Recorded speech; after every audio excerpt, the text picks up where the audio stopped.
New York, New York. A nice city, so nice they named it twice. But if you're thinking about getting a soda twice the size as a regular one in the Big Apple, you might have to think again.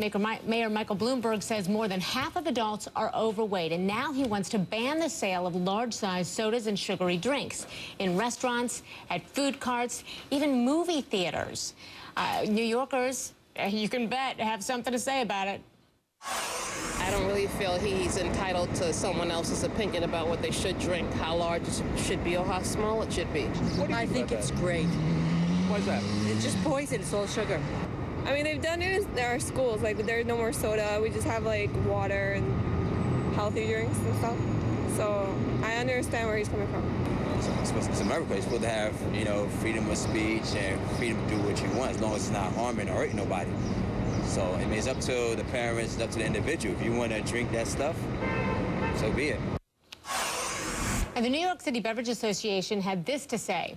There they go again. Quote, the city is not going to address the obesity issue by attacking soda because soda is not driving the obesity rates, unquote. Jeff Steyer is joining us now from New York. He's the director of the National Center for Public Policy Research Division, and nutritionist Mira Calton, and co-author of the book Naked Calories, joining us via Skype. Thank you both so much for being with us. Mira, let me start with you real quickly. Is that true, what the Restaurant Association just said, or the Beverage Association, that soda is not a factor in obesity rates? Look, first of all, I want to say that nobody thinks that sugar is a great food. It's not even a food. It's processed, and it's an anti-nutrient. We're all aware of that. But the problem is that just limiting it to a smaller can of soda isn't going to solve anything, because people are just going to buy 2 sodas, or they're going to buy a soda and a chocolate bar. What we really need to do is educate people, just not, you know, it's education, not limitation that was really required here. Okay, let me ask you, Jeff. You say that this gives grasping at straws a whole new meaning. Can you elaborate on that for us? Well, obesity is a serious problem, and Mira is 100% right. We need science-based approaches to address it, and banning large sodas is silly. And the mayor, to his credit, wants to help us solve the problem. Banning it isn't the way to go. People say, well, might this do a little bit of good? Well, there are a lot of things that restrict our freedoms that might do a little bit of good, but at the end of the day, we'll still only have done a little bit of good and have no freedoms left. I was in front of your studio here at CNN in New York, and they were selling large ice cream cones. They looked really good. I chose not to have one. It's about individual choice. People should make these decisions. The government can't come in and solve this problem. You just made a great point, Jeff. And Mira, I want to ask you about this. Mira, you said it's about education. We know. I have posted this on my Facebook page. I've gotten so many responses, people saying, look, this is a choice. But at the end of the day, it seems like people give in to the willpower, no matter how much education they have. And I'm wondering, you know, from a psychological standpoint, why is it that we can't break this habit of eating or drinking too much? I mean, is there science behind that? Absolutely. And actually, this is fantastic. We talk about this in Naked Calories.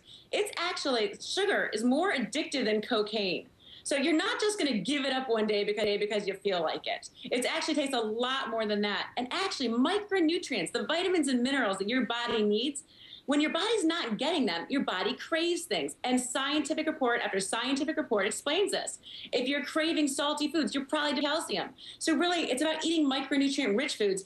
Eating the right foods will actually help you stop eating the wrong foods. Right. And Jeff, you say this approach, the proposed ban from the mayor, is not the way to go. But what is the way to go, in your opinion, then?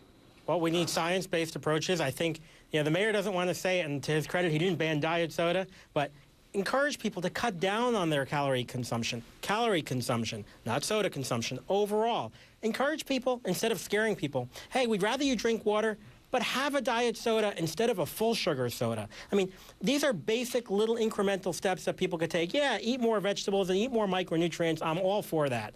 But let's take into account how people really are and help them and not take away choices. I think science can play a role, that the limitations that we place on people's freedoms should be based in science. And there's food technology that we can use. ways of making high-calorie foods healthier. Yes, even if they're processed a little bit, it's not so bad. As long as we move people in the right direction, limit their calories, and don't tell them they can't have any fun. The mayor, you know, I predict he's going to have to backtrack on this one. This is blown up, and there's a lot of opposition to this. New Yorkers took, I think, one collective big gulp yesterday and said, we're not going to take this. Well, and Mira, I mean, this really, it's about health, but it's also about health care and health care costs is the underlying issue here, isn't it? Absolutely. I mean, we all want to see people get healthier. But the whole thing is it's starting so young now. We have to train the young kids as to why these foods are bad. So we have to explain to them there are better choices, healthier choices, like Jeff said out there.